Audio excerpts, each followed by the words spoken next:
ప్రగతి భవన్కి అయితే చాలా మంది డిఫరెంట్ ఇష్యూస్ కోసం వస్తూ ఉన్నారు. చాలా జిల్లాల నుంచి వస్తున్నారు. సో ఒక్కసారి తెలుసుకునే ప్రయత్నం చేద్దాం. అంటే సమస్యలు అసలు ఇన్ని సమస్యలు ఉన్నాయా?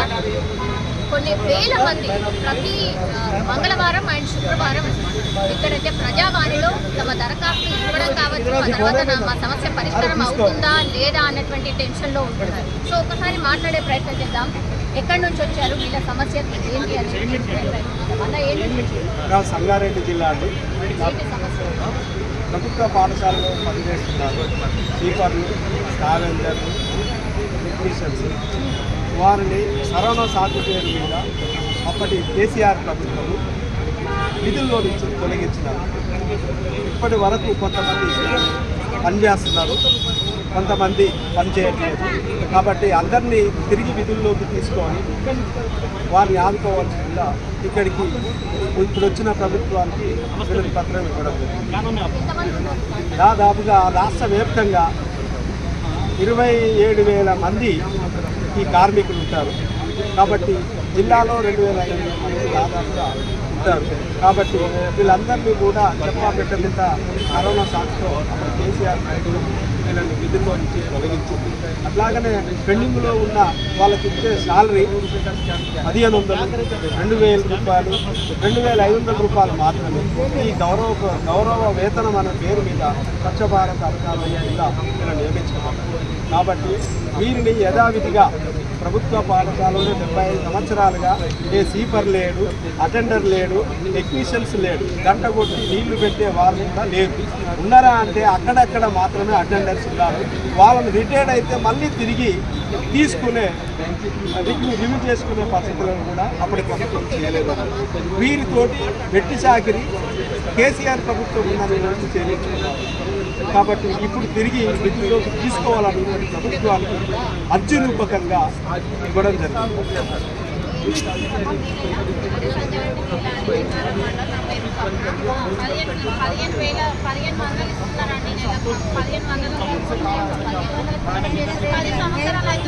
చేయబట్టి 1,500 చేస్తున్నాం. పిల్లలను ఎట్లా బతుకోవాలి, మేము ఎట్లా బతకాలి, మా సంసార జీవన సాగరం ఎట్లా సాగాలి మేడం? 1,500 నెలకు, అది కూడా టైంకి ఇస్తారు. ఒక సంవత్సరం పాటు ఇవ్వలేదు మేడం.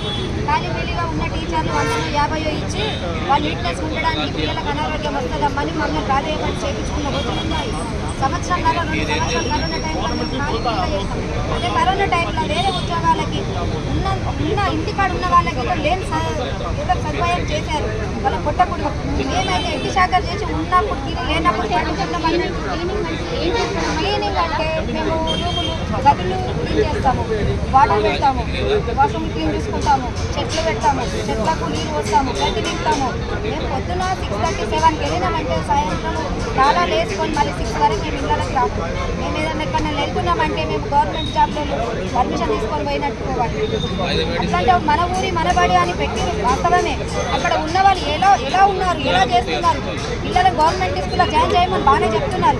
అక్కడ ఉన్న నీట్నెస్ లేనప్పుడు, అక్కడ పని చేసే వాళ్ళు లేనప్పుడు ఎలా వాళ్ళ పేరెంట్స్ కూడా ఒప్పుకొని వాళ్ళని ఎట్లా జాయిన్ చేస్తారు మేడం?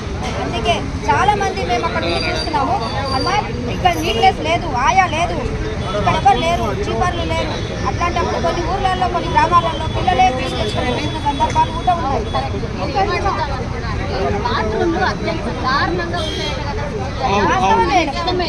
ఇంతమంది పని చేస్తున్నారు, ఇంతమంది పని చేస్తున్నారు ఒకటే అని అంటే ఎంతమంది రాలేము కదా మేడం. మేము ఒక ఊరికెళ్ళి 2, 3 ఇట్లా వచ్చారు. అందరూ ఒక ఊరికెళ్ళి వచ్చి ఇంతమంది వస్తే స్కూల్లో మస్తుంటారు. ఊరికెళ్ళి 2, 3 వచ్చినాం కాబట్టి మాకు సరిపోతలేదని అడుగుదామని నేను చెప్పడం మేమైతే రాలేదు. నేను ఒక మాట చెప్తాను మేడం. మీరు అడుగుతున్నారు బాగానే ఉంది. రాష్ట్రంలో విషయం ఏంటి అని అంటే అక్కడ మమ్మల్ని తీసేసి పంచాయతీలకు అప్పచెప్పారు. కొంతమంది ఏమో అక్కడ పంచాయతీలు అదే 1,500, 2,000, 1,000 రూపాయలు ఇచ్చి చెయ్యమని చెప్తున్నారు. అట్లా కొన్ని గ్రామాలలో క్లీన్ ఉంది. కొన్ని గ్రామాలలో కొన్ని ప్లేస్లలో ఏం చేస్తారంటే అదే పంచాయతీ ఆఫీస్ వాళ్ళు వచ్చి ఓన్లీ ఊడవడము, చెత్త తీసుకొని పోవడం అంతవరకే. వాళ్ళు గదులు చేయడం కానీ వాష్రూములు చేయడం కానీ పంచాయతీతో సంబంధం లేదు. అది ఒకటి. ఇప్పుడు మన ఎవరన్నా కానీ ప్రభుత్వం ఉందో వాళ్ళు గుర్తించాలి కదా మేడం. అట్లాంటప్పుడు ఇక్కడ ఒక మనిషి ఉంటే ఈ విధంగా చూసుకుంటుందని వాళ్ళకు కూడా తెలియాలి కదా. కొన్ని మీరు అన్నది నేను కాదనట్లేదు, కొన్ని విలేజ్లలో ఉన్నది, కొన్ని విలేజ్లలో పంచాయతీలు పొద్దున ఒక 1 అవర్ వస్తారు, పూజ చేసుకొని వెళ్ళిపోతారు. మిగతా వాళ్ళు ఏం చేస్తారంటే అక్కడ ఉన్న వాళ్ళు క్లినిక్లు ఉన్నాయి. ప్రతి ఊర్లో అట్లా ఉన్నది అనడం తప్పు మేడం. అది ఒకటి మేము అనేది. మేము ఉన్నంత వరకు మేము క్లీన్ చేసుకుంటున్నాము మేడం. ఏంటంటే పిల్లల భవిష్యత్తు లేకపోతే పాపం దారుణమైన పరిస్థితి ఉంటుంది. ఆడపిల్లలు కూడా చాలా మంది వస్తారు, ఆడపిల్లలకి ఎట్లాంటి ప్రాబ్లం ఉందో మీకు తెలియదు కాదు. సో దాన్ని దృష్టిలో పెట్టుకోండి. కరెక్ట్ అడిగి దాన్ని కరెక్ట్ మీరు అడిగిన బాత్రూములు ఖచ్చితంగా వరస్ట్గానే ప్రభుత్వ పాఠశాలలో ఉన్నాయి. ఎందుకంటే మీరు అడిగిన దానికి సమాధానం చెప్తున్నారు.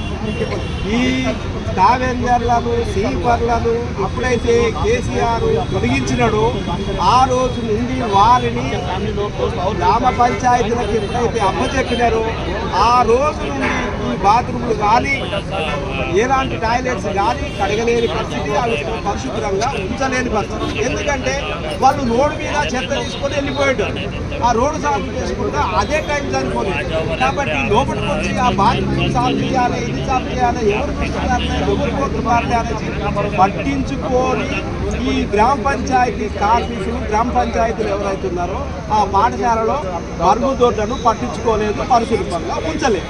కాబట్టి విధుల్లోకి తీసుకోలేనప్పుడు మీరు ఎట్లా సాఫ్ చేస్తారు? చేయరు కదండి, మీరు చేయలేరు. కాబట్టి యథావిధిగా మీరు సాఫ్ చేసే విధంగా మీరు వెంటనే విధుల్లోకి తీసుకుంటే ఆ మరుగుదొడ్లు, ఆ బాత్రూములు, మాయగలను ఇవ్వాలి, నీట్గా నీట్గా ఉంటాయి, పరిశుభ్రంగా ఉంటాయి. కాబట్టి తిరిగి వీళ్ళని విధుల్లోకి తీసుకోవాలి, వాళ్ళని యథావిధిగా తొలగించాలి గ్రామ పంచాయతీ.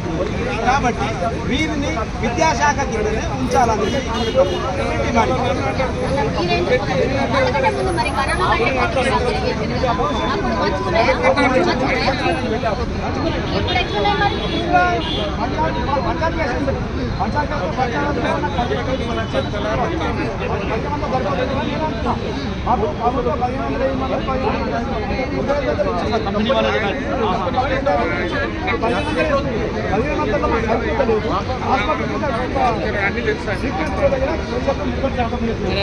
కావాలి.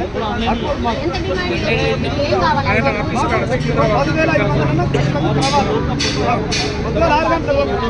10,000 వస్తాను నేను.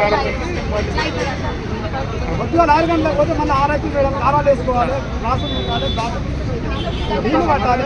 ఇంత పని ఇంత పని ఇన్ని పనులు ఉంటాయి మేడం. చట్ట ప్రకారం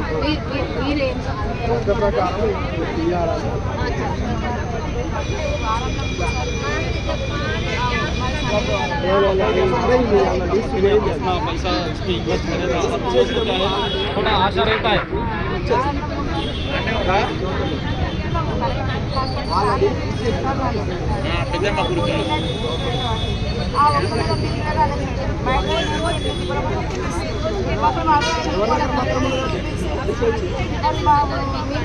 దాంట్లో చూడు పెండింగ్ ఉన్నాయి.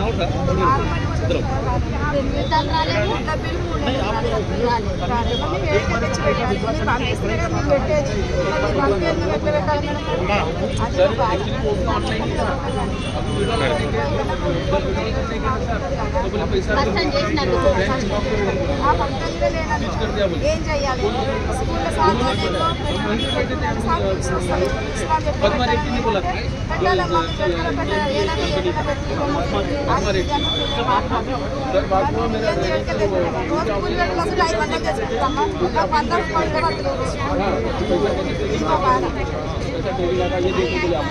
సో మొత్తం మీద అది అంటే గవర్నమెంట్ స్కూల్స్లో ఉన్నటువంటి ఇష్యూస్ ఇవి.